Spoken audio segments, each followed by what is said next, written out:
We're ready for race 2 here at Brands Hatch of the GT4 European Series. The first was eventful, to say the least. We had 3 safety car periods and a red flag and a whole host of penalties being applied post-race that's even changed the race winner.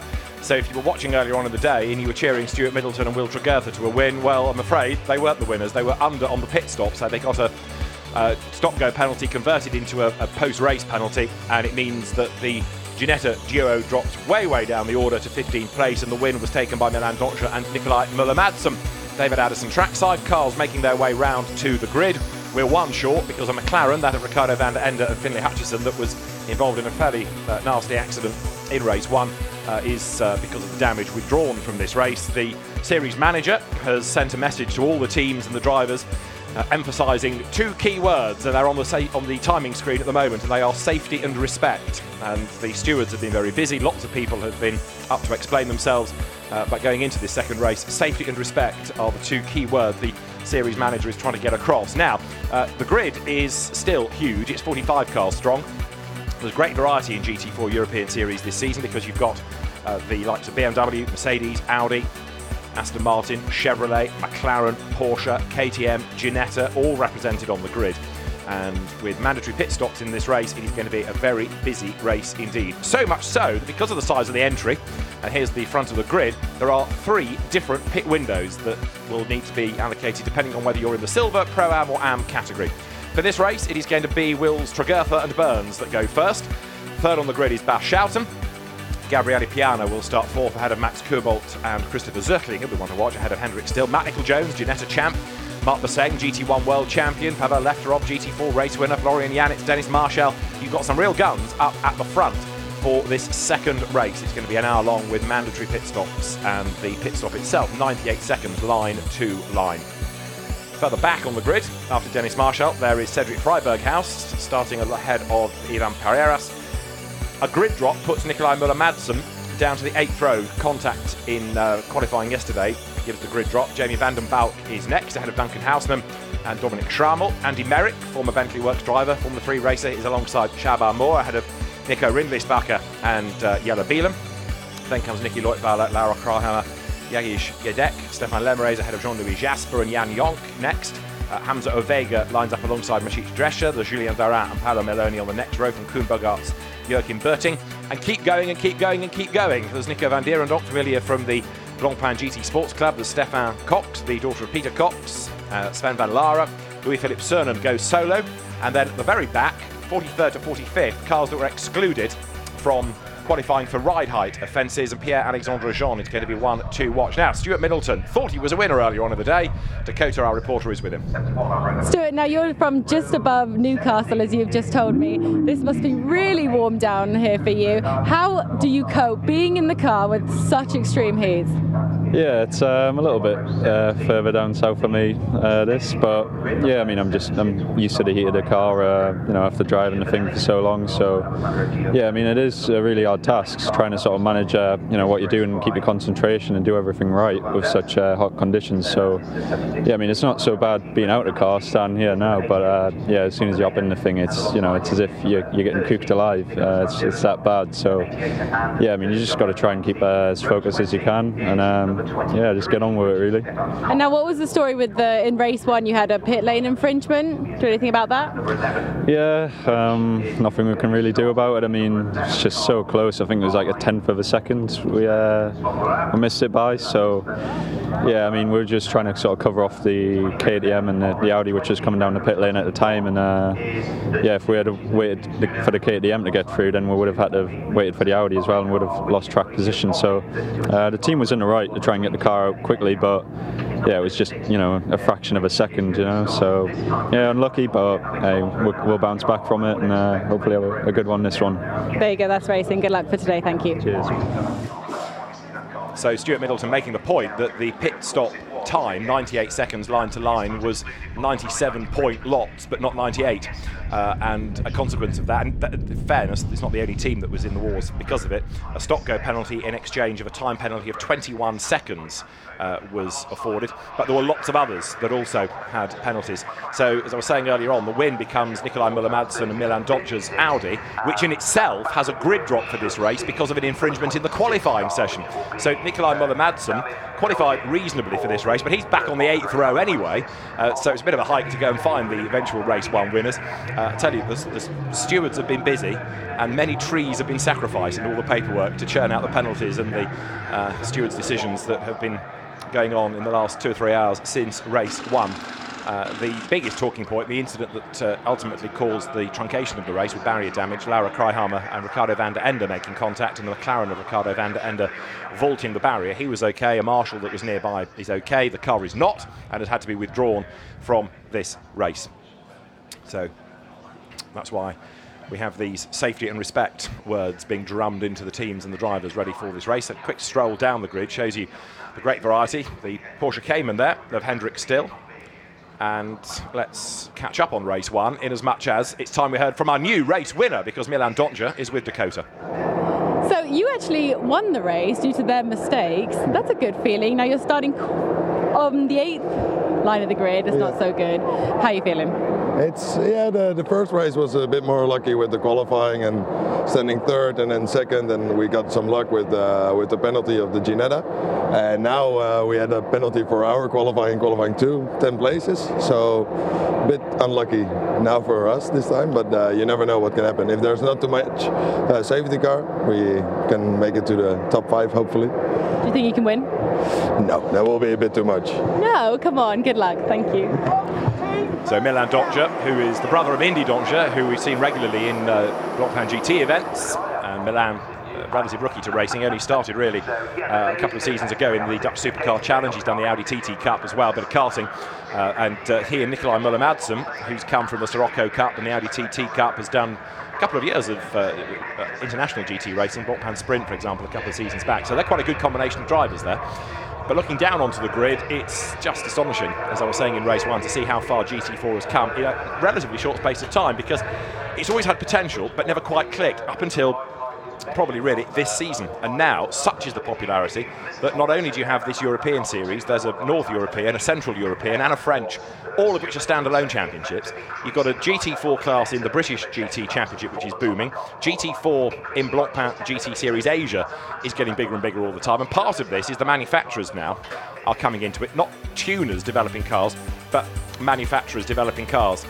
So, Will Tregertha's Ginetta, Will Burns' Ginetta are at the front. Aston Martin for Bas Schouten, BMW for Gabriele Piana on row 2. Row 3 is the BM of Max Kubalt. Christopher Zirkling's Audi lining up alongside, and then it's Hendrik Still in the very smart Porsche Cayman, and alongside him, Matt Nicol-Jones Aston Martin. Mark Beseng, another of the Porsche Cayman brigade, is alongside Pavel Lefterov. We just weave our way up the grid. Pavel Lefterov there in the BMW.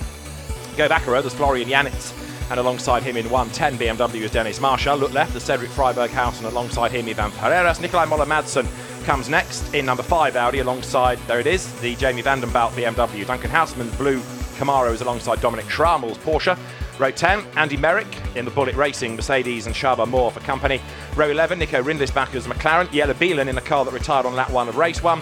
Then you get Nicky Leutwiler's Porsche and the KTM of Laura Kraiheimer on row 12. Row 13 is Jagish Gadik, and alongside him is the BM of journalist Stefan Lemray. 14th row, Jean-Louis Jasper's distinctive yellow Audi, and alongside Jan Jonk's Aston Martin, ahead of Hamza Ovega and Mashish Drescher in the KTM. Row 16 there, the multicoloured Mercedes of Julien Darrat. Paolo Maloney alongside, ahead of Koen Bogarts and Joachim Bulting. The 18th row, Alessandro Giovanelli's Porsche and Sylvain Deb's BMW. Then there is YouTube vlogger Felix von der Laden sharing with Christian Danner. Alongside is Nico van Dierendonk there to the right. Go back a row, there's Stefan Koch's KTM, Sven van Lara's McLaren. The next car on the grid is Louis-Philippe Surnam. Alongside him is Maurizio Fondi. There is 36, which is Pierre-Alexandre Jean, who will go first. There's a gap where the McLaren of Joe Osborne should be. That car not on the grid, as far as I can see, but you do have David Loget there at the back. So Top job by the camera crew to take a walk down the grid, show you everybody that's there, but the one non-starter is 56. I'm just making sure that car's not at the end of the pit lane. I think the team was rather unhappy to be adjudged guilty for an incident with the BMW in race 1. So it's not on the grid anyway, and 56 missing. Great shame that. Joe Osborne is normally a quick driver. The car was put to the back anyway for a ride height infringement, so I think the team has decided enough's enough. Right then, it's going to be a rolling start, 15 seconds and counting we are away from the start of that. The safety car as it is at the front will blast away and then control the pace round to the grid. HHC Motorsports Ginettas, the team of Charlie Kemp and JD Hemmings, they lock out the front row of the grid as the cars get away now then on this run up towards Paddock Hill Bend. The Grand Prix circuit at Brands Hatch, a fabulous lap. It's one that all the drivers like because it's a proper old school driver's circuit. And there is the back of the grid where that space should have been occupied by McLaren. Instead, our cameraman, who will see the rear of the Ginetta, the Porsche and the Mercedes blast away. And we had, as I said in that first race earlier on, 3 separate safety car periods. So Ginetta locks out the front row of the grid. Will Tregurtha and former touring car racer Will Burns alongside him. Bas Schouten and Gabriele Piana on the second row of the grid. The third row, the BMW, Max Kubalt, Christopher Zirkling, former Porsche racer and speed car racer, he's alongside. Then you get Hendrik Still, a bit of a VLN specialist and GT4 race winner in the past, alongside Matt Nicol-Jones, multiple Ginetta champion. Mark Bosseng, former FIA GT1 world champion. Pavel Lefterov, race winner in this in the past. Dennis Marshall, quick in Sirocco's and Audi TT events in the past as well. Gushia Redes chairing the Cedric Freiberg house on the 7th row. And then on row 8, Nikolai Müller-Madsen will go first in the Phoenix Racing Audi. Duncan Houseman, 5 times a gear race winner at Macau in touring cars. He should be worth watching from the 17th rank on the grid. Andy Merrick knows his way around here. He starts a row further back with Shaba Moore lining up alongside. Then Jelle Bielen, former class champion in GT4. He will go from 22nd on the grid, ahead of Max Kubalt, who made good progress earlier on.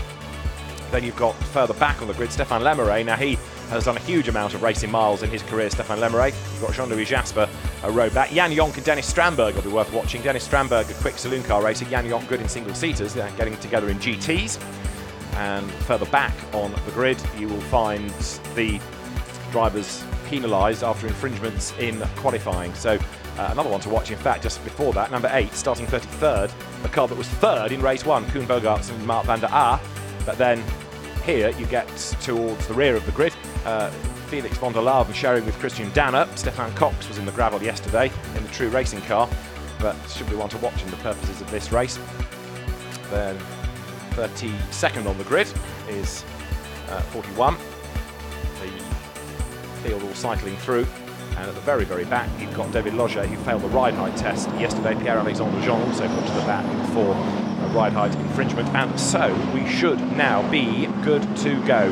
The race director has made his thoughts, and so has the series manager, made his thoughts perfectly clear after the driving standards of race 1. And the drivers have been told it must improve. The message went to the teams in no uncertain terms. So we look forward to a good, clean, exciting race. Down towards Clearways they come. 45 cars around this circuit. It's always going to be tight. First safety car was halfway around the first lap of the first race, so fingers crossed we go better this time. Will Burns never even got into the first race. That was a car eliminated on lap 1. It's second on the grid for this race. The cars now trickle their way up towards the right-hander of Clark curve. We are going to be good to go then as the pace car peels into the pit lane. The race director, when he's happy, will turn the lights from red to green. The Ginettas make their way up towards the line, starting on the second row. The BMW getting ready to go. Gabriele Piana. We go racing then as they blast their way now up towards Paddock Hill Bend on the inside line. A good start made by Bas Schouten, who goes second on the inside line. Will Burns drops back into third. One of the BMWs almost comes a cropper, has to lift and tuck back in as they file their way through Paddock. But so far so good as they get up towards Druids for the first time. It's the Ginetta then of Will Tregurtha with a point to prove. He didn't do much racing in the first one because his stint was affected by the long safety car period, plus they never got the win after all. So what can he do here? The race leader is Will Tregurtha as they come out of Grand Hill Bend for the first time up towards Surtees. The Ginetta of the Yorkshire-based HHC Motorsport team leads the way, and Bas Schouten in the Sellerslach Racing Team Mercedes running second as they funnel their way round Surtees for the first time. Back on the power then. Up toward Pilgrim's Drop, down to Hawthorns. Will Tregurtha trying to edge away from the rest of them. A good getaway being made there, look, by 111, which is Gabriele Piana, the Italian who lives near the Nordschleife, and he's got the big BMW M4 up into third place, and going with him there, look, Matt Nicol-Jones in the Aston Martin, dropping back a little bit now, Will Burns, as they come through Westfield for the first time, the top two getting away. It's a 60-minute race, mandatory pit stops, whether you're on your own or you've got a co-driver, and just look at the variety as they all come funneling through. BMW, Aston Martin, Ginetta, more BMWs, Audi in the mix, Porsche Cayman in the mix. Two Mercedes running nose to tail, including there, Ivan Pereiras in the number 2 Mercedes, run out of the Lippert Motorsport team, a squad normally associated with Lamborghini Super Trofeo. Into Clark Curve, end of lap 1, through they come. Number 15 Porsche going through, that's Dominic Schrammel. Up towards the timing line, the leader's getting away just a little bit. It's Pregertha ahead of Baschausen, third is Piana, fourth now in number 60 is Matt Nicol-Jones, fifth it is the Will Burns Ginetta, and sixth Max Kubolt's BMW. There is Kubalt to the outside, trying to go through. In seventh place, you've got Hendrik Still. Eighth is Christopher Zirkling in the blue Audi. And Still gets up the inside of Kubalt, but that's the outside line down to Graham Hill-Benn. The BMW on the inside secures the place. And Christopher Zirkling tries to buy into this as well. Everywhere he goes, there's a car in the way. Hendrik Still on the inside, BMW directly ahead of him. Zirkling now tries to go around the outside as they dive in towards Surtees. The Audi struggling to make the move there, but he's still trying all the way. Pulls to the outside of the Porsche, the Cayman of Hendrik Still. This is the car that he shares with the British driver J.N. Littman, former Caterham racer, down towards Hawthorne, but Hendrik Still hanging onto the place just. And right there behind them in 112 now is Pavel Lefterov, who's been a race winner in GT4 in the past, so he's quick as well. Formerly a KTM racer, now in this, by comparison, big BMW along the Derek Minter Straight up towards Hawthorne's. There on the outside line in 18 is the V8 Racing Camaro. That's Jelle Bielan at the wheel of it. The car's gone further than it did in race 1 when it was out on the opening lap. And Jelle Bielan, now former class champion in this championship, is all over the back of Ivan Pereiras. We've got a BMW kicking up the dirt there, coming out of Sheen Curve, and that leaves the car prone to attack as they drop down through Stirling's. Might have been the Jamie Vandenbelt car that Louis Vlos had in the gravel in the first race. Now Hendrik Still losing out because round the outside, that was brave. Christopher Zirkling comes through, and there's a drive-through penalty being given to Gabriele Piana straight away. 111. Piana gets a drive-through penalty. He's running in third place at the moment, but he won't be there for long as the car's round Paddock Hill Bend. Wide goes Zirkling, wider goes Still, and now at the inside goes Pavel Lefterov. This is for 8th place, and Lefterov goes through, and Mark Basseng tries to get past as well. The drive-through, I can only imagine, was for a start infringement for number 111, but the drive-through is there on the screen, as the teams will know about it. The driver will get the message on the radio, and 2 laps in, yes, it was not through the starting boxes. He was out to one side, not directly behind the car ahead of him. So Gabriele Piana gets a drive-through penalty, compromising his and Razvan Ungarescu's race here. Down through Hawthorne's they come. So Will Tregertha versus Baschausen. The real disappointment for Piana, and you can argue he should have known better because everybody else got it right, is that he's the fastest man on the circuit at the moment. He is lapping quicker than anybody else. The dust is kicked up coming out of Hawthorne's there by the sister BMW. 110 is the car in question. That is Dennis Marshall starting in this stint. Now here's the replay. Have a look to the BMW. It is to one side, and that is, I mean, it's not the only one, but it's not allowed. He actually gets back into the boxes, doesn't he, as the lights go out. But for being to one side, he is given a drive-through penalty. You should be directly behind the car in front. What he was doing was pulling to one side to get a clear view as much as be able to attack, but the race director says you can't do that, and so he is given a drive-through penalty. But it was a bit scrappy behind him. You can imagine that team being rather disgruntled, to say the least. Yes, perhaps a penalty should go to him, but maybe to others as well. But the stewards, no doubt, will have a look if they feel that's appropriate, as the cars now head up towards Druids, and the penalty not yet taken by Piana. It's gone off the screen, but he is there still in third place. There might be some discussion about it, let's see. Down through Graham Hill Bend, they turn in fourth place now. You've got number 60, and Matt Nicol-Jones. Now Matt knows his way around here perhaps better than most, and there's a good challenge on the inside. Jean-Louis Jasper about to lose out. He's got BMWs and Porsches attacking him. 3 wide out of Druids. That's not quite going to work, and Jasper is the one that gets elbowed out wide. Past him has gone the Porsche of Alessandro Giovanelli. The BMW there running very, very wide. Coming onto Cooper Straight, going through as well. Stéphane Lemeray charging up the order.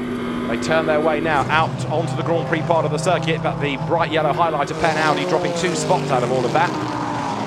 Down to Hawthorne's they come. We're on lap number 4. So this is a bit more like it. It's fast, it's furious, but there's no driving standard dramas as yet, at least, with everybody still circulating. And here, the three-way lead battle. But surely it's going to be interrupted, because when Piana has to serve this penalty, which better be soon, because you get 3 passings of the timing line before you get into really hot water, he's going to drop out of that lead battle. Down they come. So it's Will Tregurtha in the lead, Bash shouting behind him. And does Gabriele Piana come in? No, stays out for another lap. So I can only assume the team is perhaps trying to argue the case here. Over the timing line they will come. Side by side for the lead, and through goes Bash shouting around the outside.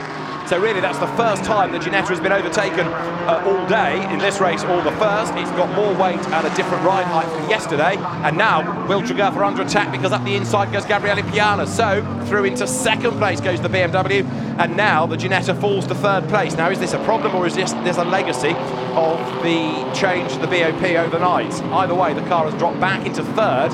That last lap was a 34.6, which is about 7/10 slower than Gabriele Piana in the BMW. So it does look as though maybe all is not well in the Ginetta camp. There is Matt Nicol-Jones, former Ginetta champion, now Aston Martin driver and indeed preparer through his team of Academy Motorsport.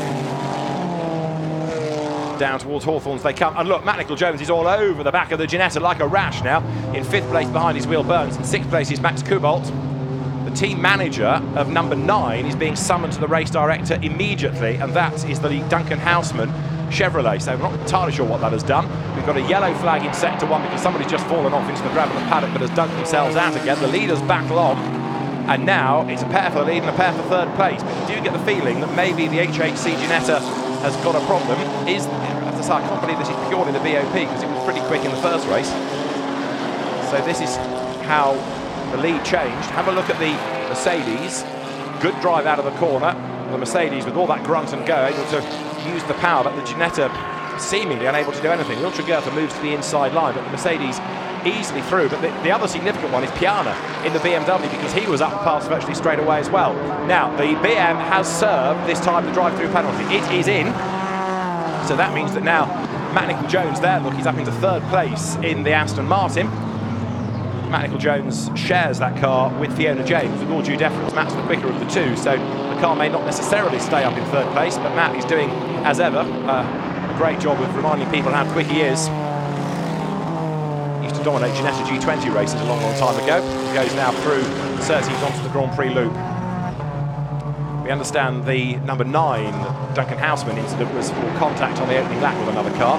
So the officials are having a look at that. There's a lot to look at on the track anyway. As number 1, Max Kubalt, goes through now, running in. Where is he? He was 4th at the start of the lap, but he's dropped back a little bit now because Christopher Zirkling has got past him. So there, number 1, Max Kubalt, drops back behind Zirkling. And behind them, have a look at the BMW with the yellow mirrors. That's Pavel Lefterov, who is now the quickest man on the circuit. He has done the fastest lap of the race.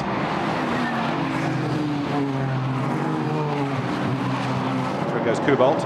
Now, second is where you find Will Tregurtha, and although he's lost the lead, how much time is he losing? I would propose that he's not dropped back hugely. If it was a problem, can he drive around it? Let's see. Might be able to find out in the second stint when he's out of the car exactly what was going on, because he will be replaced after the pit window is closed by Stuart Middleton. There, 47, swooping through Clark Curve is the Lechner car of Florian Janitz, and down towards paddock goes this battle for second place now. Will Tregurtha keeping Matt Nicol-Jones at bay, 4th Will Burns. In the background there should, yes, be Christopher Zirkling, way wide over the curve that time, ahead of in turn Max Kubalt and Pavel Lefterov. Classes, the Silver Cup, Bash Schouten leads it. Pro-Am is being headed by Matt Nicol-Jones, and the AMs in a remarkable 15th place overall is soloist Nicky Leutweiler in his Porsche Cayman. So the race leader currently working lap number 7 as the field swarms onto the Grand Prix part of the circuit once again. And now, gaps opening up a little bit. It's a far tidier race than we were treated to, if treated is the right word, early on in the day. So Zirkling gaining a place, and is this Matt Nicol-Jones' chance? Because again, the Ginetta has lost time here, partly through defending, and Matt Nicol-Jones comes round the outside. Easy peasy that was. Racing room was given to him, admittedly, but Matt Nicol-Jones goes round the outside, and there was just nothing seemingly that Will Tregurtha could do. Will Burns in 4th place, staying in touch as well, but the HHC Ginetta's 3rd and 4th then.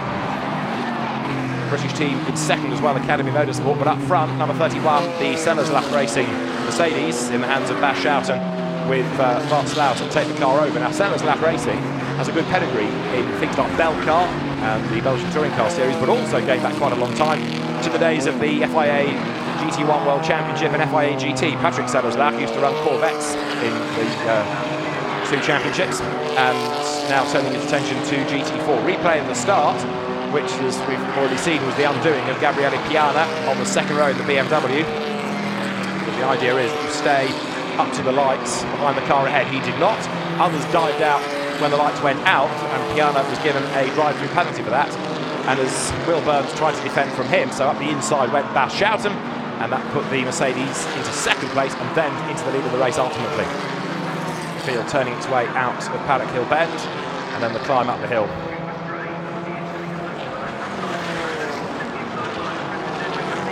See everybody going for the same bit of real estate, trying to find a gap because it's so crowded up towards Druids. On the outside line, Matt Jones. Christopher Zirkling's Audi going even wider as they turn through the corner. This the view from on board with Jean-Louis Jasper. BMW's either side of him ahead, one slow car off the line, which might have been Nikolai Moller-Madsen, in fact, who was a bit hesitant because that car's way back in 24th. Cars then swarmed down towards Hawthorns, round the outside, Gabriele Piana gaining third place away from Will Burns. So, race leader remains Bas Schouten, and there a challenge made by Pavel Lefterov to try and get up the inside of number 50. That is Will Burns, who's dropped a couple of spots. Little Zirkling is past him, and Max Kubold has got ahead of him as well while we've been watching the replays. So the order is on the screen. Schouten from Nicola Jones from Tregear for third. Fourth now is Zirkling. Fifth is Kubold. Sixth is Burns. Seventh is Lefterov. In eighth place, Hendrik Still. Ninth, Mark Masseng. And then in 10th place is Dennis Marshall. Leaders come up towards the timing line. They blast through. And Bas Schouten now the race leader by 1.3 seconds from Matt Nicol-Jones. Down towards Paddock they turn through the right-hander.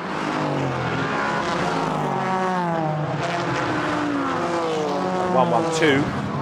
Pavel Lefterov hard at work now, trying to get onto the back of the number 50 Ginetta. Whoops, Hendrik Stills came in there, makes a little bit of a mistake, bit of a twitch through the corner. He had to lift and therefore loses a bit of ground. Gets himself back into the mix as Pavel Lefterov's BMW now tries to get itself up the order. Jean-Louis Jasper is running in 31st place. You're on board with him. 2 weeks ago in the Lamborghini Super Trofeo at Monza. Now back into GT4 trim as he comes round Druids through the hairpin here. Downhill goes the Audi, another of the fleet of cars run by Phoenix Racing, which for many years has been ultra successful in things like the DTM and the Nürburgring 24 Hours, plus now GT3 and of course GT4, and there's all sorts of commotion about to kick off ahead there. Number 3 Audi on the outside line is being started by Cedric Freiberghaus. Also in the mix, BMW of Kuhn Bogarts, with a lot of work to do here. And the Ginetta is that of Pierre-Alexandre Jean. There it is, number 36, that started at the back of the grid in this race for a ride height infringement. It started at the very back in race 1, and on all the penalties got itself up into 7th place in the result. Extraordinary outcome as there Jelle Bieland turns his way through Sterling's. The Chevrolet Camaro currently running in 7th place as they blast down towards the clearways and then Clark Curve section of Brands Hatch once more. The leaders go through, the gap still pegged at about the 1.3 second mark.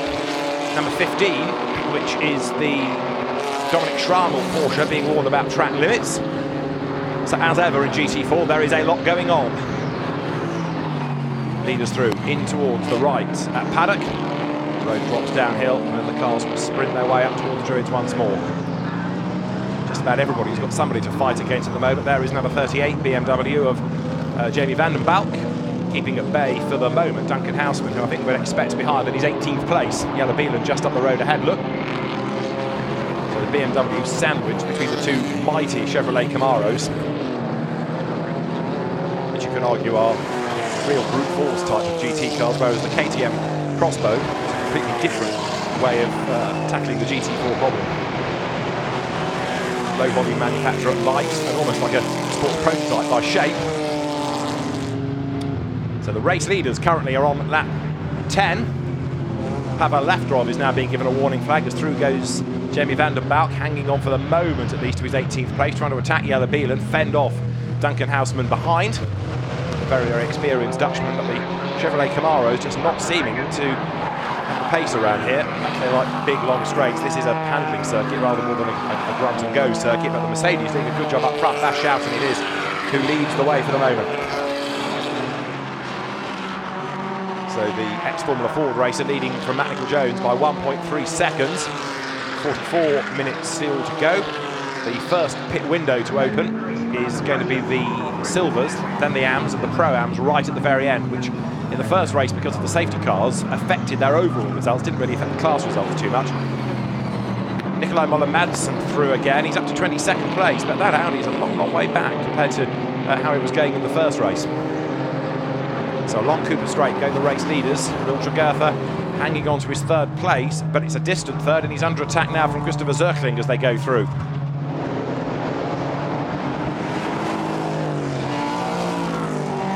Down towards Hawthorne as Max Kobold 5th, trying to join in this mix as well. And there, Zirkling dives to the inside line. That's for third place, and he's going to go through. Yes, job done. And again, there's very little, seemingly, that Will Tregurtha can do to stave off the attack, to the point where there was really little defence offered up there. He knew the Audi was quicker, and rather than fight, lets him go and tries to salvage what he can out of this.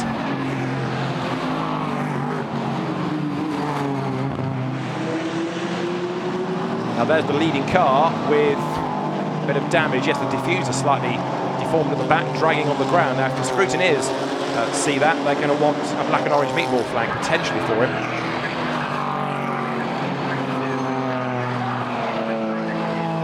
Through Clark Curve they come up to the end of lap 11.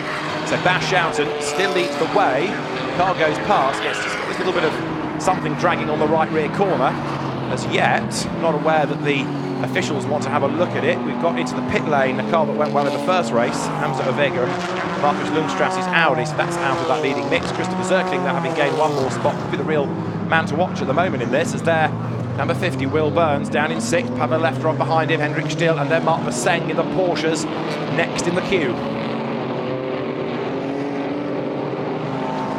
And there's this constant line of cars pouring past the pits at the moment.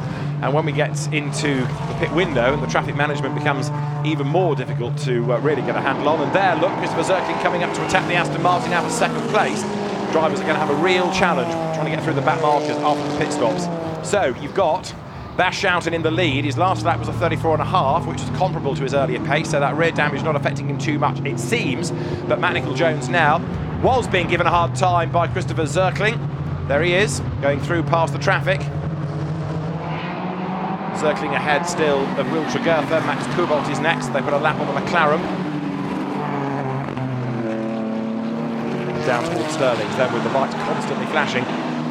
Number 4, Christopher Zirkling wants to go after the Aston. 1.7 the gap at the start of that. Hendrik Still goes very, very wide in the blue and green Porsche. And the Swedish driver now in danger of being attacked by Mark Vasseng as they come down into Clark Curve. Leaders over the timing line. Schouten to Nicol-Jones, 7/10 of a second. That gap's coming down. So last time Matt was 6/10 quicker, getting away in the process from Christopher Zirkling. Through there goes the BMW of Max Kobold, and a challenge against him. Going through on the inside line, the Mercedes there, picking up places all the while. 47 it is, Florian Janitz at the wheel. That's up into 10th place now. Apologies to BMW's Dennis Marshall's car, not Kobolt's. A change for 10th place. And Andy Merrick is right there behind them as well. Andy, who has always been a quick peddler and started off in Formula 4 at Alton Park, Formula 3, British Formula 3 for a time before illness derailed his season. Came back into GT racing and always goes very, very well driving with Stephen Patrick and helping to develop Stephen as a driver as much as race himself. So there, Matt Nicol-Jones through. And the lead gap continues to come down. So 7/10 it was. And I just wonder now whether this trailing bodywork might be affecting Bash Schouten, or is it the Aston Martin coming into its own as the stint wears on?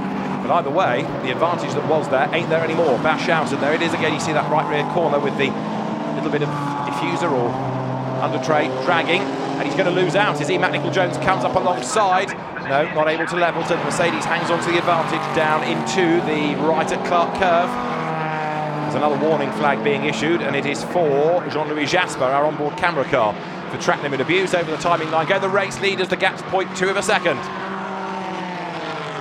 Through Paddock Hill Bend they go, still the top two together, and they're getting away, seemingly, from Christopher Zirkling for the moment, despite the fact that they're squabbling. Zirkling has not yet caught up. They're in 4th place. It is Will Tregurtha Kubalt is next, and in 6th spot you've got Will Burns ahead of Lefterov, Basseng, Still and Janitz. So out of Graham Hill Bend, Matt Nicol-Jones using as much of the width of the road as he can do so, looks to the inside, trying to unsettle the Mercedes. Fiona James will take over the Aston. Fiona is no mean peddler, she's not as quick as Matt, but she's a very competent driver within Pro-Am, the class that they're out to try to win here. The run now along the fast stretch down Pilgrim's Drop into Hawthorns. Lead battle turns into the right-hander.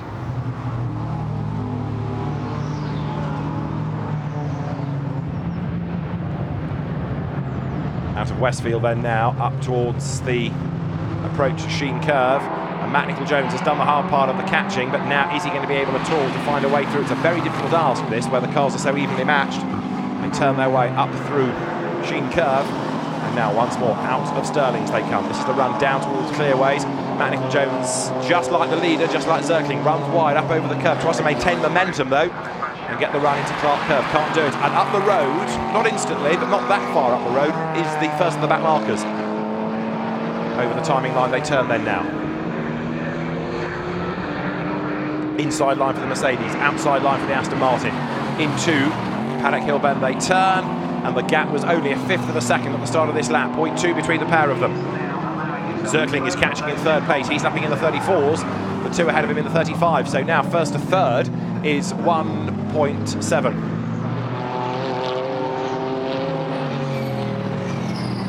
So there are the 2 race leaders, they sprint along Cooper Straight now. Matt Nicol-Jones goes to the inside, this for the race lead, the Aston dives through on the inside of the Mercedes, tighter line, quicker line, job done. Great move that by Matt Nicol-Jones, launch it up the inside and through goes the Aston Martin now. Matt Nicol-Jones takes over the race lead, down to 2nd, falls Bas Schouten, and Christopher Zirkling in the Audi that he shares with Helmut Rödig, he's catching up as well now, the pit window is open, so it's open for the Silver Cup cars only. That means that Schouten could come in, but Nicol-Jones can't and Zirkling can't because they're in Pro-Am. They've got to go a further 5 minutes. So a bit longer before they are going to be allowed in. Sorry, a further 7 minutes, I should say, for Pro-Am. So they can't come in yet. They've got to carry on racing, but Bas Schouten could come in this time and give way to Václav if he wanted to. Wide over the curve again goes Zirkling. The Ginetta in 4th place and Will Jugurtha. The news from the pits is that there isn't a problem, it's just the extra weight, the BOP change since qualifying. But in this race, he's playing more of a part against that car. So the pit window open for the Silver Cup cars, that's confirmed on the screen. Over the line come the race leaders, and the new race leader, Matt Nicol-Jones, leading Pro-Am, goes through. Still the Silver Cup leader, Bas Schouten is 2nd. And this time, can't see anybody wanting to make a pit stop under the regulations. Oh no, there is one, Laura Kryhammer, who has had a very, very understated race thus far compared to race 1, has given the KTM over now to the quicker Reinhard Koffler. There's a yellow flag in the 3rd sector, so the safety car is on standby, and that's the reason. That's no way to treat a Porsche, is it? Off has gone Nicky Leutwiler, who was the leading AM. So that is a change of class lead. Alessandro Giovanelli will take the AM class advantage over, and that is over at Stirling's, that off the road has gone 222 Nicky Leutwiler, who, as I say, was a class leader. Safety car will be deployed. So 222 is off. The safety car will be brought onto the circuit in a moment. So the cars are on lap 16, and the order, Matt Nicol-Jones leading from Bas Schouten, in 3rd place Christopher Zirkling, 4th Will Jugurtha, 5th Max Kubalt, and 6th Will Burns for the moment. And there's Nicky Leutwiler, he's okay. He's being guided away by the marshals, and the medical team will just want to make sure he's okay. He'll have a quick trip to the medical centre. Right, the safety car boards are out, but the safety car has not yet been released. It doesn't come out of the pit lane, I should point out, at Brands Hatch. It comes out onto Cooper Straight, so it's got a clear view. And actually, because the race has effectively 2 corners, 3 corners really, before the safety car would pick them up, there's a bit more time for the officials to slow everybody down, deploy the safety car, and get the order restored. Now, into the pit lane, pause the AM Cup. You've also got the Silver Cup drivers taking advantage of this, so clever pit work here could well win you the race. Timing it right, as long as it's within your window, is going to be crucial. It means that at the moment, Matt Nicol-Jones, whose window is not open, is going to be the leader. The safety car is on track, but it's going to pick up a couple of back markers. Here is the replay of how Nicky Leutwiler got there. That all rather looked self-induced. Gosh, that was quite a big hit actually, wasn't it? It bounces back from the tyres, which do their job, but Nicky Leutwiler straight on. Either he missed his braking point or had a mechanical problem caused him to go straight on. Right, having said that it's easier to deploy the car, safety car on Cooper Straight, it's got two back markers, so they need to be released and play catch-up, otherwise their races are compromised, of course.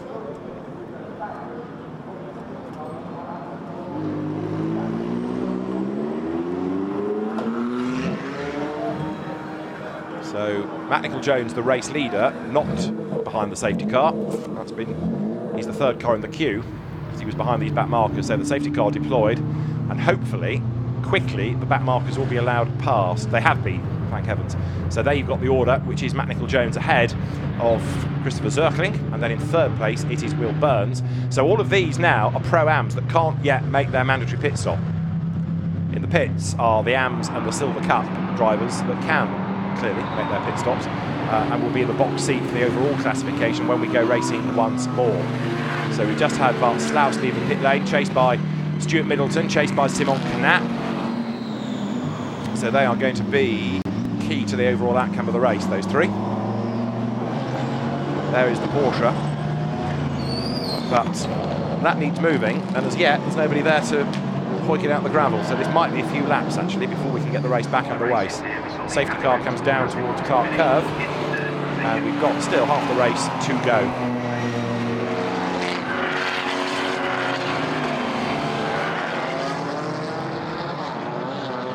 Up to the timing line will come the race leaders behind the safety car, so Matt Nicol-Jones, Christopher Zerkling, and then Will Burns, no longer thinking about an overall result, but just the class positions, because they're going to lose out overall against those that have already stopped.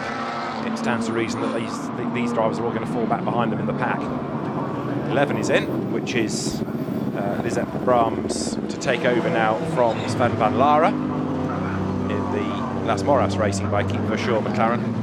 There's the big Corvette, brace of them, going up towards Druids, the Wolf Natan and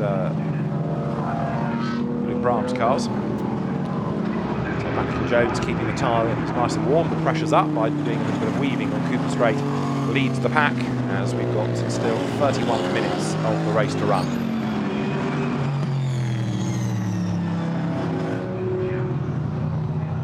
A very slow Porsche on Cooper Straight, and this is 15, the car of Dominic Schrammel, now Rudolf Scholter. There it is. Ah, that's why. Puncture.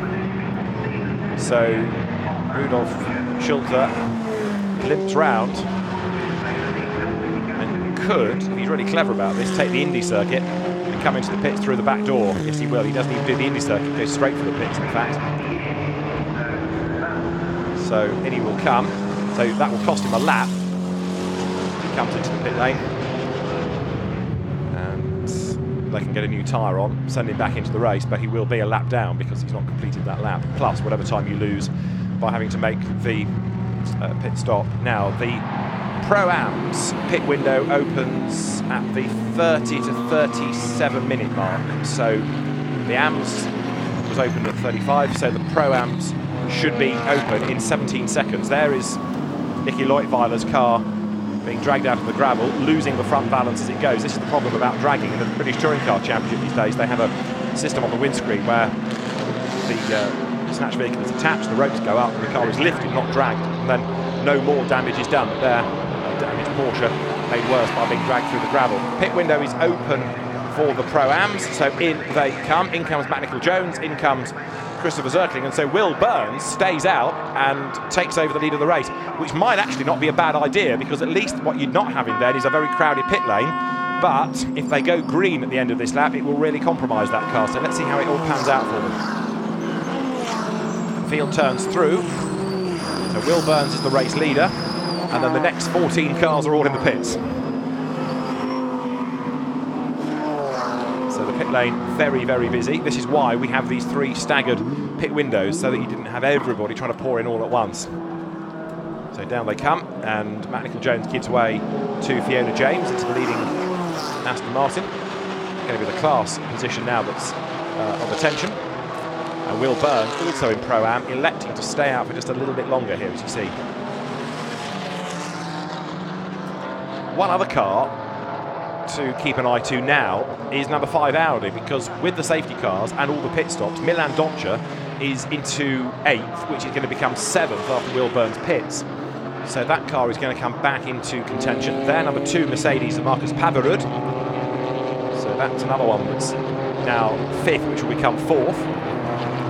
So that's worked itself, thanks to the safety cars and the pit stop windows, into contention. The Norwegian driver, experienced in long distance races. So the pit lane is busy, the track is busy. Steward's room has been busy. And it's Will Byrne leading the way then. Down number 42 is the Porsche run by the Allied Racing Team. It was Joachim Bölting that started. It's now Nicolas Schurl, former Carter. And number 15's shortcut at turn 4 is under investigation. Well, not much to investigate. There's had a puncture and came into the pit lane. Yes, he loses a lap, but McCartney's got to the pit lane. That's why he did it. That was the Porsche Cayman of Rudolf Schulte and Dominic Schrammel. It was Schrammel at the wheel. No, sorry, Schulte at the wheel. Schulte taking over, hasn't he? Right, so there is Will Burns, who is in this time, and that is going to mean that the first car across the timing line on this lap, behind the safety car, is going to be the BMW M4, which is now the car of a lap down, in fairness. Apologies, that's not the leading car, it's a back marker that's through. So it now becomes 31, the Mercedes back into the lead of Václav's. So the BMW was in the correct place, and because the leader has peeled into the pit lane, now you've got a more jumbled order behind the safety car.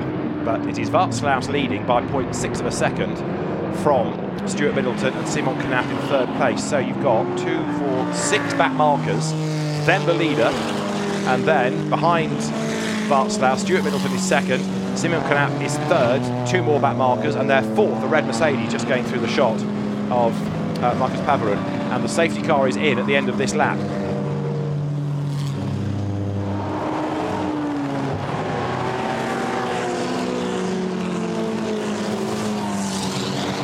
So the Pro-Ams that have made their pit stops are now playing catch-up. And Murphy's Law, isn't it, for the officials, that you end up needing the safety car during the pit window just to confuse life for everybody. But 26 minutes are on the clock, and it is going to be a battle really between Slaus, Middleton and Knapp.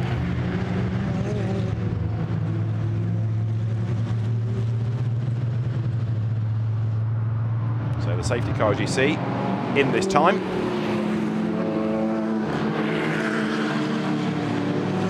And Milan Doncha running in 7th place. I still think it's going to be one to watch as we get ready to go racing. So down they come then into Sterling's, pick up the pace towards Clark Curve. Remember, the first 6 are all back markers, so as if the leader, in fact Václav is doing the right thing here. He's lagging back, trying to let the traffic go a little bit rather than get caught up in it. Václav, 24 Hours of Zolder winner, Dutch Supercar Challenge champion 3 times over, so he's an experienced driver. There he is, lags back a little bit to let the cars go ahead of him, and this is the lead battle then as we go racing once more with 25 minutes on the clock. Simon Knapp up to the outside of the Ginetta. Stuart Middleton on the inside line tries to hang on to the place, but Simon Knapp here in the BMW could be on for a race win if he can get past the Ginetta and then go after the Mercedes before the gap builds. They all concertina as they go up towards Druids now. So Václav's leading the way. 2nd is Stuart Middleton. In 3rd place, number 1, the BMW, Simon Knapp. And there, a perfect illustration of how GT4 works. Mercedes, Ginetta, BMW. 3 very different cars, and up the inside for the race lead goes Stuart Middleton at 30s. He's got the track space, he brakes late, and through he goes, back on the inside. Stuart Middleton takes over the advantage then. Lap 21, going into 30s, and it's Stuart Middleton in the lead. Václav 2nd, and now Simon Knapp comes up to challenge as well. He's on the inside at Hawthorns, but they're going to catch the traffic soon as well. there is a 60-second stop-go penalty for number 15 due to an advantage after taking the shortcut, as there through the traffic goes Václav, trying to get up on the inside of the Lisette Brahms Sven van der Lara McLaren. It's Lisette Brahms at the wheel. So through in second place is Simon Knapp, through in third now goes Václav, but the Ginetta getting away. So yes, number 15 that we had seen of Schulte taking the shortcut because of the puncture gets a 60-second stop-go penalty. He's still probably quicker actually than limping round oh so slowly round the Grand Prix loop. A spin has been taken for number 4, so Helmut Rödig has replaced Christopher Zirkling and has been Zirkling on his own by spinning. Leaders come up towards the timing line, and it's going to be Stuart Middleton, the race leader. Then the Ginetta goes through with a second worth in hand there over Simon Knapp in second position. Now, can the BM, 23 minutes on the clock, catch up? The BMW M4 into Druids, and then in third place is Václav. Now, is that going to be able to recover? Václav seemingly not having the pace here as they come down to Graham Hill Bend, and for the HHC Motorsport team, this would be a very sweet result, given that a win on the road was taken away in the stewards' room after race 1. So Stuart Middleton and Will Tregurtha with a point to prove, and actually I would propose that's getting away a little bit. It's quicker in the first sector, isn't it now? So pulling clear is Stuart Middleton. People yesterday remarking upon how quick the Ginetta was around here, but the team saying, well, it's understandable. We race at Brands a lot. We know the circuit. We've got the data. The drivers know the circuit. Add it all together, of course we're going to be quick, because we've got more circuit experience than many of these European teams. But the BOP changed to make the car heavier and higher, but it still is a lead car. There is the BMW in second place of Simon Knapp. We've seen him at Brands in Formula Ford in the past. He had a spell in GT3 cars a few years back with the BMW Z4 in the Blockpan Endurance Series, as it was then called, and he comes down towards clearways and into Clark Curve once again. Race leader through, traffic up the road as well, so Stuart Middleton trying to get away, but at the same time will be careful in the back markers. The first car that he's got to negotiate is the number 23 KTM, now being driven by Ike Angermeyer. There it is in the background, and the lead gap 1.4 seconds, so it's going up a little bit, 22 minutes and counting. Middleton, Knapp, Slaus, Pavarud, Bijtske going strongly in 5th place now, and 6th is Jakob Schober. In 7th place, Akhil Rabindra. Milan Doctor is 8th, but a bit stuck. And how about this? Running in 9th place now is Stefan Tribodini, and that was a car that started on the 22nd row of the grid. It started 43rd and is now running in 9th place. I think that's a pretty remarkable effort. They were 7th in the first race, but Pierre-Alexandre Jean and Stefan Tribodini going great guns here. But can Simon Knapp in the BMW do anything about the Ginetta in the lead? It was a thought earlier that he might be able to catch up to the Mercedes. Well, they've got past the Mercedes, and Václav is dropping away, but going very, very strongly. Up front is Stuart Middleton trying to stretch the margin, but now the traffic gets in the way. He's the pioneer, of course. He's the first one to come across the back markers. There's a yellow flag out in the first sector. It's gone in again. Somebody's run wide at paddock, I think. As they're going through is the charging 47 Mercedes with Jakob Schober at the wheel of it. Schober currently running in 6th place, trying to get himself up past the BMW up the road there. Bijtske the very quick Dutch girl, has taken over from Dennis Marshall in 1:10. Bijtske coming up through Clark Curve, but right there behind is the Mercedes. 20 minutes and counting on the clock. They come up towards the timing line once again. That now puts 23 laps in the book from the leaders. Down towards Paddock Hill Bend, through the right-hander once again.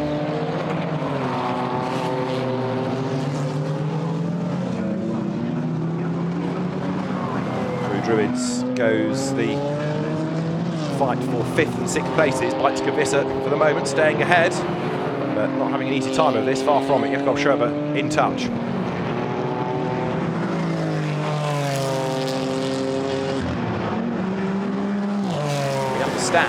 That the Niki Leutwiler Porsche that had to be extricated with the safety car conditions was given a push. You can see that at the start of the replay. It was the team reporting that there was some contact that spat the car off the road. So the race leaders work down towards the right-hander of Hawthorn this time, still going strongly up front. Stuart Middleton, the gap is 1.3 seconds.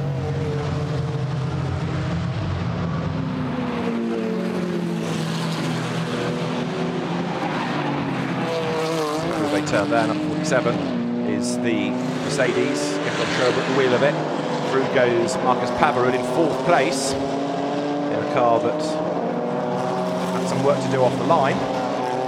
Starting quite a long way back, that car. So again, it's another race where some that were compromising qualifying have been able to come good. Started on the 7th row, that. So the leaders go through, and all of a sudden the gap is up to 2.8 seconds now. Stuart Middleton has escaped, certainly, from Simon Canet with 18 minutes still to go. Good battle then, Bike-to-Gavissa versus Jakob Schober. This is 5th and 6th as they round paddock. Through they turn. A run up towards Druids.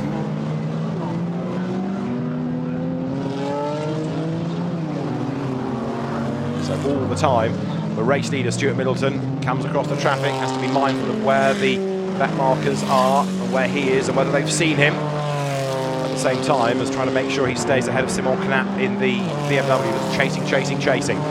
Bike-to-Gavissa, though, doing a very good job of hanging on to currently 5th place. Former Formula Renault racer, did a bit of GT racing in the very first Baku City Challenge a few years ago, back in 2012, and now accelerates down towards the right hander at Hawthorne. You can see the topography of Brands Hatch. The road constantly rising and falling, lots of camber, and no wonder the drivers absolutely love this place. Middleton Canet then, 2.8 seconds last time. Where's the next challenge going to come from? Bart Slaus dropping away and being caught a little, but not hugely, by Marcus Pavarud in 4th place. The next warning flag for track limits goes to Jakob Schober. Number 22 KTM sprints through. Reinhard Koffer at the wheel, down in 33rd place. And the leader goes through, just putting a lap on his teammate Mike Newbold now. So the leading gap is 2.2 seconds. Last time Canet was quicker. Simon Canet then closing up as they go towards Druids. Is the BMW going to be able to fight back before the end? There's an incident being investigated between Jörg Wiebahn and Gosia Rodest. So that's being looked at. We've not seen that, but the stewards are going to have a look at it. Reports have come in. And on Cooper Straight, the race leaders are inching past the traffic as you look at the battle going on for 6th place. Now, this might explain Jörg Wiebahn against Gosia Rodest up the inside at Hawthorne. Contact made, round goes Gosia Rodest. And she's off into the gravel potentially on the outside lane. Got going here, in fairness. So, saw the car spin. Thankfully, the gravel didn't ensnare it. And Gosia Rodest back into the race. Delayed, places lost, but still circulating, which is the main thing. So, we have got, with 16 minutes to go, the Ginetta up front by 2.2 seconds. It remains Middleton from Canet from Bart Slaus. And there Mike Newbold is the one being negotiated in the traffic as through goes Bike-to-Gavissa. Dive up the inside. Number 50 is the same livery as the leading car. But as it comes through, the Mercedes to the inside. There is 110 Bike-to-Gavissa, who was briefly ahead of Pavarud, but Pavarud is about to fight back here as they come up towards the line. So Marcus Pavarud comes through on the inside line, Bike-to-Gavissa. This is the fight for 4th place as they come through. Jakob Schober behind. Pavarud goes through, Schober has the inside, but Bike-to-Gavissa moves across, covers off that line as they drop through paddock now. Up the hill into Druids, 3.5 seconds is the leading gap.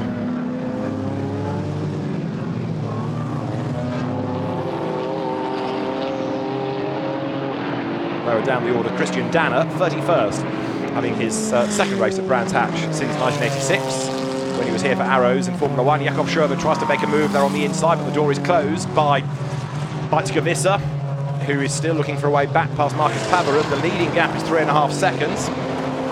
And there's a 1 second stop-and-go penalty being given to Stéphane Lemeray for being too short on the pit stop. So the Belgian journalist, very experienced driver, Stéphane Lemeray, not suggesting it's his fault because the team say when to go, but Lemeray being given this 1 second stop-go penalty. And it's not so much the 1 second that hurts you, it's the drive time in and out of the pits, of course. We've got 14 minutes still to go. There is the leading AM, which is the Porsche of Giuseppe Gezzi. And there's Pro-Am on the screen. They order in Pro-Am, so it's now Philip Baker ahead of Helmut Rödig. But you're looking at the AM leading Porsche, so it is Giuseppe Gezzi ahead of 39 now Gwenal Delormier, who was in the gravel in the first race, and then the third AM is the Ginetta of Eric Mouet. Thomas Schurl. Fourth, Christian Danner is an AM, and he's fifth. That's not to suggest that he's not a serious racing driver, it's an age thing. The older you get, you're able to be classified lower down and drop into the AM Cup. Christian Danner in the McLaren. So he goes through. He always wanted to be a McLaren driver, he was saying yesterday, and it's taken a long time, but he's finally driving the McLaren at Brands Hatch. In 1986, the McLaren was competitive, but it was a Williams that won, thanks to Nigel Mansell, after the red flag that was needed after a first corner accident, but sadly had injuries to Jacques Lafitte. Meant that he wasn't able to take part in what would have been a then record 176th Grand Prix, but the race was restarted and our Nige won it. Christian Danner didn't get very far because he was eliminated in that race-stopping accident as well. However, many years later, he's back and saying yesterday that the circuit barely changed and he was really enjoying himself. That incident between Gauthier Rodest and Jean-Louis Jasper is going to be looked at post-race. In the meantime, the cars are still battling on, and we've got 13 minutes of the race to go as number 2, Marcus Pavarud, fourth, bounces his way over the curb through Westfield, keeping at bay by Skavissa. And then in sixth spot there, you've got the Jakob Schober Mercedes. Now there through the traffic rather bravely. Around the outside goes Pavarud. Not wanting to be delayed at all in the traffic here.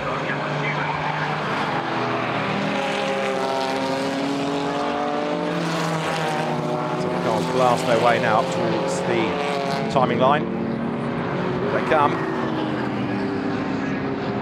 And up towards the right at Paddock Hill Bend. Now turns Jakob Schober, crawling all over the back of the BMW. Wide in, tight out. No, Weizsäcker is wise to the move, so she moves across and boxes off the inside line, preventing the Mercedes from having a chance to get up the inside there and going through. Turning their way now up towards the Graham Hill Bend. Left-hander, drop downhill.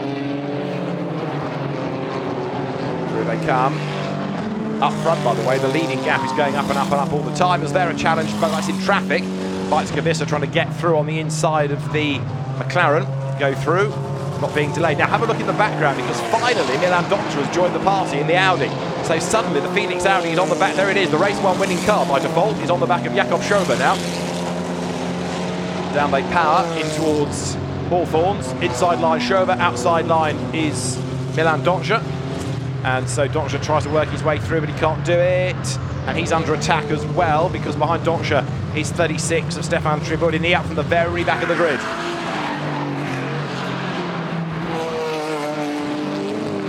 Sheen curve. The McLaren that's in the mix is a lap down. I think everyone is saying that is the Christian Danner car, in fact, that's running out of sequence. So as they come into clearways, the quicker drivers trying to work their way through. Jakob Schober on the inside line. Got tucked up behind him, Milan Doctor, into the last 11 minutes of the race now as they come up towards the line. Danner pulls to one side. Doctor gets up the inside of Jakob Schober. Audi on the inside, but the Mercedes has all but grunt in a straight line, and the McLaren is quick enough to keep ahead of them. So it's really frustrating. This Christian Danner is a lap down, but his lap times are good enough to run with this battle pack. Up the inside and through it goes Jakob Schober. Milan Doctor will try and dive through as well. Job done. Also through there goes the KTM, and Reinhard Koffler is a lap down, and he's just got past Christian Danner for a place. So that's 31st that's changed. Danner was doing the right thing and letting the quicker cars go. Reinhard Koffler has mugged him.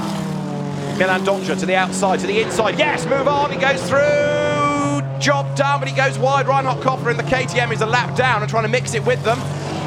Again, he's got good pace, but he's running out of sequence.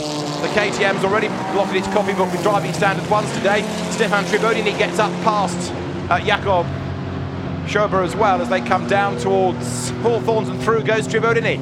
So that's now going to put him up into 7th position, another place gain, having started on road 22. Exceptional effort this.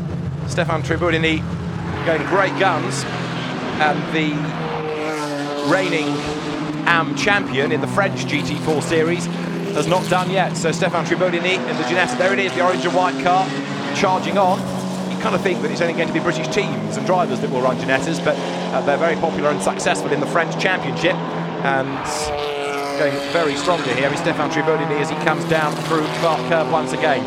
Stuart Middleton leads now by 6 seconds from Simon Knap. Václav is still third. Markus Pavarud is in fourth. Bajtskevisa is fifth, and then sixth, as you've seen, is Milan Donja. Seventh is Stefan Tribodini. In eighth place now is 47, which is Jakob Schober.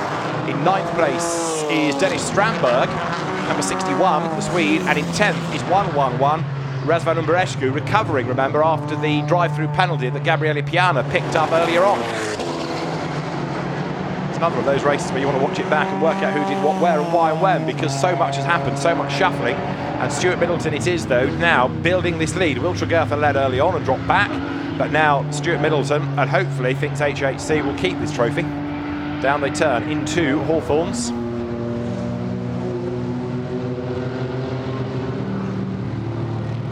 '88 is under investigation. Christian Danner and Felix von der Laden under investigation for a pit window infringement. There's Reinhard Koffler through. There is Christmas dinner, Christian Danner, and the car to be investigated for this potential pit window infringement. And suddenly, do we have calm? 8 minutes remain as you look at the bullet-shaped Porsche Cayman, which is now leading in Pro-Am, in fairness, of Philippe Bethke. It's a Cayman GT4 Club Sport, this, rather than one of the later 718s. It's got the original Porsche engine for flat six rather than the four-cylinder turbo. And some would argue makes a proper noise. Down towards Hawthorn it comes.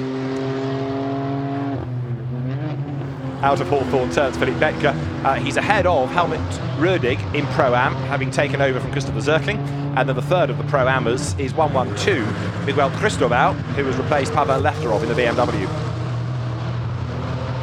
Battle on here as you look at Dennis Strandberg coming out of Druids. No, correction, Fiona James being lapped by Václav, apologies. So it's the sister Academy Motorsport car.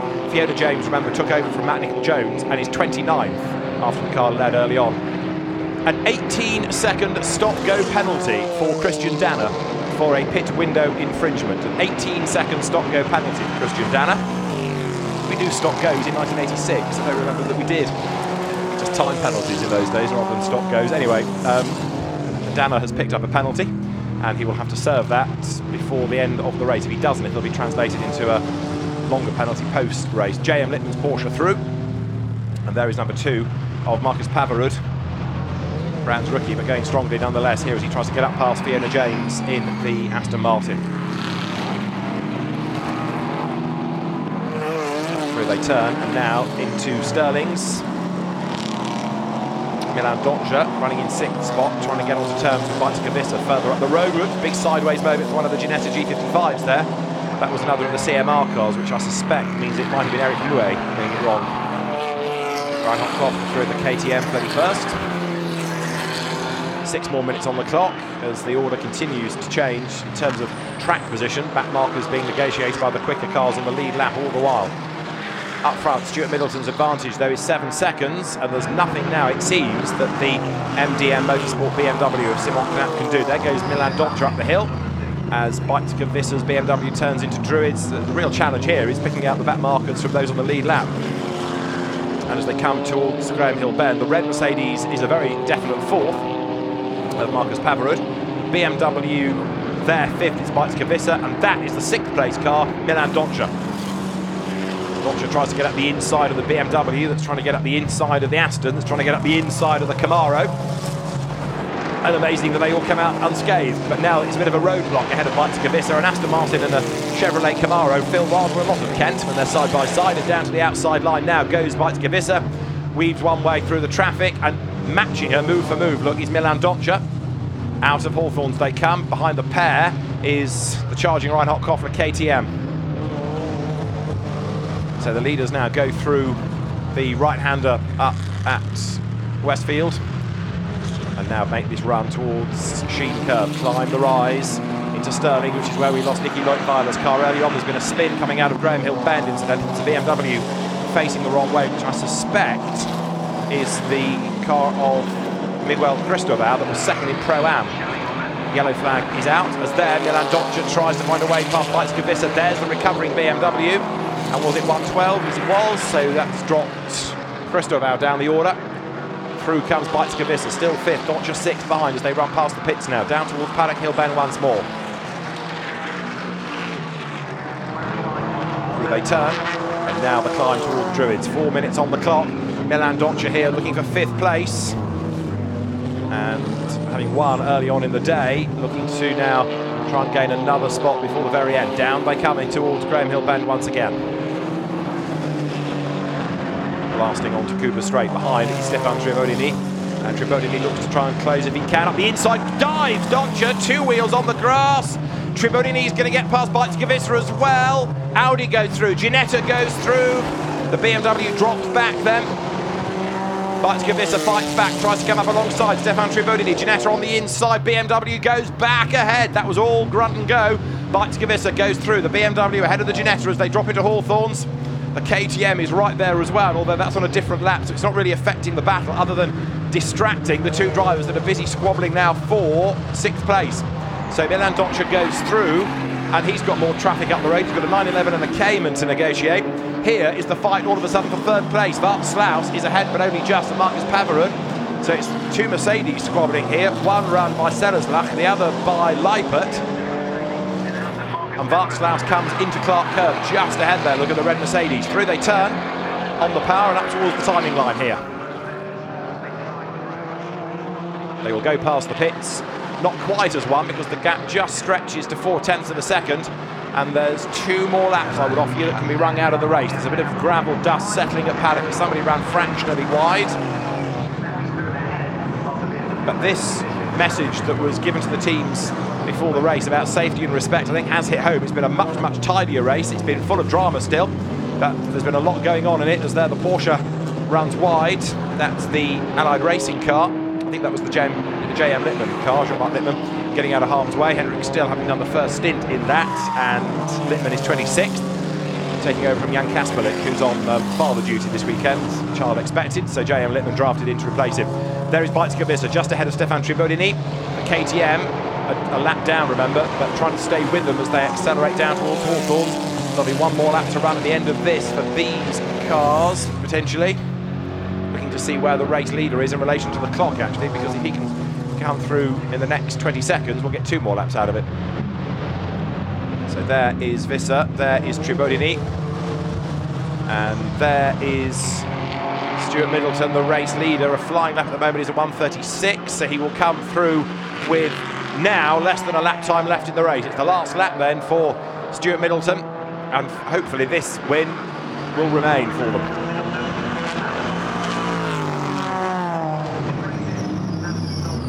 The run up towards Druids, and now through the hairpin drop downhill. So HHC Motorsport, having had disappointment early on in the day, a win on the road, but a penalty applied for being oh so short on the pit stop. There's the fight for 3rd, and it changes. Marcus Pavarud goes through on the inside. Pavarud is ahead then, so up to 3rd goes the Leipert Mercedes. Moves through ahead of the Sellerslach entry as they drop down towards Graham Hill Bend, and that's been on the cards really for a few laps. Pavarud has been catching. Wout Slaus dropping into 4th place. Christian Danner still not taking his stop go. Here's the move, by the way, to change the Mercedes order, 3rd and 4th. And on the inside line, just the quicker of the 2 drivers. Marcus Pavarud has been chipping away, and in fairness, Wout Slaus knew he was on borrowed time. Doesn't really force the issue, lets the quicker Pavarud have the room, and he goes through. We're on the last lap here at the sun-soaked Brands Hatch. And it's going to be very, very hot inside these cars, but for Stuart Middleton, he can celebrate shortly, hopefully, as he comes out of Stirling's then, as the field accelerates towards the end of race 2, down towards Clark Kerr. Number 55 Ginetta is going to be then to take the race win. Here comes Stuart Middleton. The checkered flag is at the ready for HHC Motorsport. Will Tregertha started. Stuart Middleton finishes, and they win at Brands Hatch in race 2 in the GT4 European Series. 2nd goes to Simon Canap, and they come pouring across the line behind. Look, 3rd should go the way of Marcus Pavarud, but he's some way back in the red Mercedes. Waiting to see the car come through. There it is in the background. The flag is waved. 4th should go to Wout Slaus. Indeed it does, so a change starting the last lap. In 5th place, Milan Doncia. 6th goes to Beitske-Visser after a really feisty drive. 7th, Stefan Tribodini, matching what they achieved in race 1 from row 22. Yes, really. 8th will be Jakob Schober, and 9th should be Dennis Strandberg as the leading AM car comes up towards the line. Then the Porsche for 12th place of Giuseppe Getzi, he brings it home. and Alessandro Giovanelli, the start driver, will be delighted with that class win.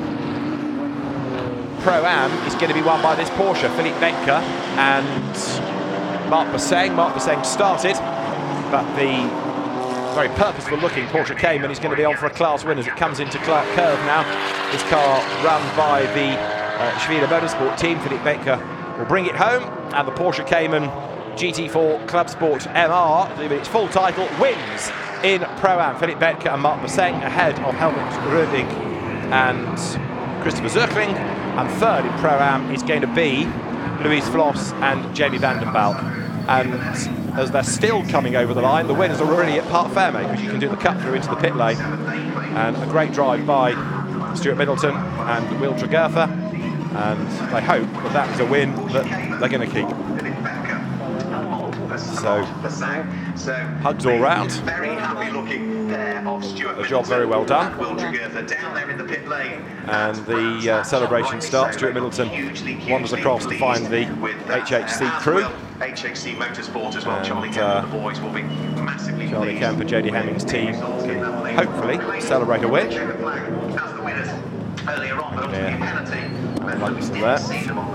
So the race result confirming a win for Stuart Middleton and Will Tregurtha. Second going to Simon Knapp and Mats Kobolt. Third, Marcus Pavarud, Ivan Pereiras ahead of Bart Slaus and Bas Schouten. Fifth, Milan Doncic and Nikolai Müller-Madsen. And sixth, Weizsäcker Visser and Dennis Marshall. 11th is where you find the AM winners, Giuseppe Gezzi and Alessandro Giovanelli. And 15th is where you find the Pro-Am winners, Philippe Benker and Marc Bosseng. Second in Pro-Am, 16th overall, Helmut Rödig and Christopher Zirkling ahead of Luis Floss and Jamie van den Balk. And the second and third AMs, you've got Guillaume Delomier and Sylvain Debs, BMW for second, and the third of the AMs being Eric Mouet and David Loger there in 25th place, another car that started way back on the grid. In fact, that started last of all. So a race full of drama, full of interest and excitement, and a few non-starters and retirements, but some great racing all in all, and Stuart Middleton and Will Tregurtha win race 2 of the GT4 European Series here at Brands Hatch. The next stop will be Misano, June the 23rd and 24th, but for now, from Brands Hatch, from David Addison, it's goodbye, and we look forward to more great racing this year in GT4. Bye for now.